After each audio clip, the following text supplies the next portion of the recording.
நிறைய கதைகள் நம்முடைய தமிழ் இலக்கிய பரப்பில் 1925 என்று நான் நினைக்கிறேன் குலத்தங்கரை அரச மரம் வந்த நேரம், அதிலிருந்து இன்று வரை எல்லா கதைகளும் பாத்திரங்களின் வழியாகத்தான் சொல்லப்பட்டிருக்கும். கேரக்டர் மூலமாக கதையை சொல்வது என்பதுதான் இருக்கிறது. ஆனால் பாரத் தமிழனுடைய இந்த கதையானாலும் சரி, டாஃபி ஆனாலும் சரி, பாத்திரங்களே கதையாக மாறுகிற ஒரு தன்மை இதற்குள் இருக்கிறது. ஏன்னா இதெல்லாம் அந்த மனிதர்களினுடைய வாழ்க்கை, அதை வாசிக்க பெரும் வலியையோ அல்லது தீராத ஒரு மன அவஸ்தையோ அல்லது ஏதுமற்ற கையெறு நிலையோ தான் ஒரு வாசகனால். ஆனால் ஒரு சிறுகதை எங்கு வெற்றி பெறுகிறது அப்படின்னு ஒரு கேள்வியை நாம் எடுத்துனோம் என்று சொன்னால், ஒரு சிறுகதைக்கு நம்பகத்தன்மை இருக்கும் என்று சொன்னால் அது சிறந்த சிறுகதை என்று ஒரு கோட்பாடு இருக்கிறது. இது ஒரு கோட்பாடு தான்.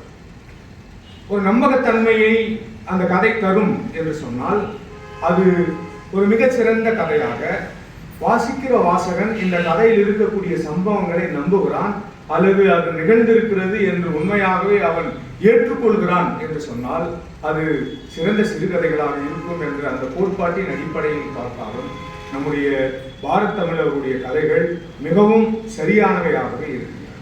வாழுகிற உரிமை என்பது இந்த உலகத்தில் மனிதர்களுக்கு மட்டுமானதல்ல, உலகத்தில் இருக்கக்கூடிய எல்லா உயிர்களுக்குமானது என்பதை நாம் உணர்ந்திருக்கிறோம். பாரத் தமிழுடைய கதைகள்ல இந்த தொகுப்புல பூனைகள் நிறைய வந்து கொண்டே இருக்கு. பூனைகளை பற்றிய கதைகள் இருக்கிறது. ஒரு பூனை பூஷ் என்று சொல்லக்கூடிய ஒரு பூனை, அந்த அம்மா வளர்க்குற பூனைக்கெல்லாம் பூஷ் என்றுதான் பெயர். அந்த பூனைக்கும் மனிதர்களுக்குமான உறவு, டாஃபில நாய்களுக்கும் மனிதர்களுக்குமான உறவு, இப்படி சாதாரண உயிர்களை கூட கதை மாந்தர்களாக மாற்றக்கூடிய ஆற்றல் இந்த கதைகள். இன்னொரு விஷயம் என்னவென்று சொன்னால், மரணம் குறித்த அதீத சிந்தனை இந்த கதைகள்ல எல்லா கதைகளிலும் திருவிழா வரும், கண்டிப்பா ஒரு மரணம். அந்த மரணத்திலிருந்து நாம் கற்றுக்கொள்ள வேண்டிய அந்த மனிதர்களுடைய வாழ்க்கை அதில் சொல்லப்பட்டிருக்கோம். குறிப்பாக ஏன் நான் பேச மாட்டேன் அப்படின்னு சொல்றதுக்கு அதுதான் காரணம். தலித் மக்களுடைய வாழ்க்கையினுடைய கொண்டாட்டங்கள் அல்லது அவர்களுடைய அவஸ்தைகள் இவற்றையெல்லாம் பொது சமூகம் இப்பொழுது எப்படி பார்க்கிறது என்பது ஒரு பெரிய கேள்வியாகும். முத்தகஞ்சனுடைய கவிதையில் அதான், என்னை மனிதனா பார்க்கல, எல்லாரும் என்னுடைய சர்வீஸ் ரெக்கார்டை தான் பார்க்குறான், எஸ்சின்னு போட்டுதா, பிசின்னு போட்டுதா, ஓபிசின்னு போட்டுதா, அப்படிதான் பார்க்குறாங்க. பார்த்த பிறகுதான் பேசுறாங்க, பழகிறாங்க என்று சொல்லக்கூடிய சூழல்ல பொது சமூகம் இந்த வாழ்க்கை எப்படி அணுகுகிறது, அது ஒரு பெரிய கேள்வியாகும். நான் அதன் அடிப்படையில் தான் என்னுடைய இந்த உரையை நான் தயாரித்து வைத்திருக்கிறேன்.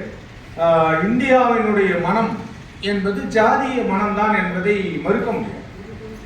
எல்லோரும் ஏற்றுக்கொள்ளத்தான் வேண்டும். எப்படியாவது ஒரு வகையில் அவருடைய ஜாதிய தன்மை வெளிப்பட்டு விடக்கூடிய சூழலில் அந்த ஜாதிய மனம் கொண்ட இந்திய வாழ்வின் மர்ம உறுப்புகளை இக்கதைகள் தங்களுடைய வரிகளில் அங்கங்கே வரைந்து வைத்திருக்கிறது.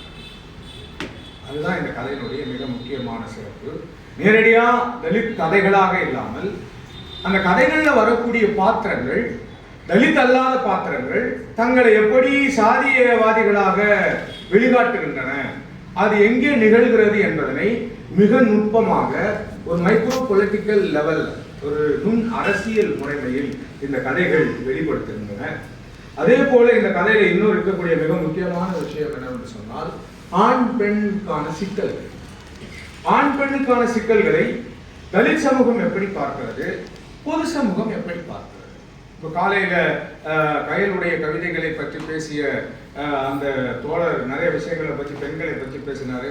ஒரு தலைவன் பிரிந்து விட்டால் தலைவி எப்படியோ மோட்டு வாயை பார்த்துன்னு உட்காந்துருக்கோம், ஐயோ போயிட்டாங்க என்ன பண்ணுறதுன்னு தெரியல, ஐயோ என்ற ஒரு அவஸ்தையை பற்றி பேசுறாங்க. ஆனால் தலித் பெண்ணிய வாழ்க்கையில் அப்படி கிடையாது. போடா அப்படின்னு சொல்லிட்டு இந்த வாழ்க்கையை பார்க்கக்கூடிய ஒரு மிகச்சிறந்த துணிச்சல் இருக்க பெண்களை தான் இந்த கதைகள்ல. நீ இல்லைன்னா ஒன்றும் பிரச்சனை இல்லை, நீ இருந்தாதான் பிரச்சனை, இருந்தா நல்லது, இல்லைன்னா ரொம்ப நல்லது என்று சொல்லக்கூடிய பெண் மனநிலை என்பதுதான் இந்த கதைகளில் இருக்கக்கூடிய பெண்கள் மனநிலை. ஆகவேதான் நான் இந்த கதைகளுக்கு தலைப்பிடுகிற பொழுது ஒரு தலைப்பை சொன்னேன், பாரத் தமிழின் கொடியருமை, பெண் மைய வாழ்வின் சித்திரங்கள். ஒரு ஆண் எழுத்தாளர் ஒரு பெண் வாழ்வில் நுழைந்து அல்லது பல பெண்களுடைய வாழ்வில் இருக்கக்கூடிய துயரங்களை தன்னுடைய துயரத்தை போலவே எழுதுவது என்பது மிகவும் மிகவும் கடினமான ஒன்று. அது பொது சமூகத்திற்கு வாய்க்காது.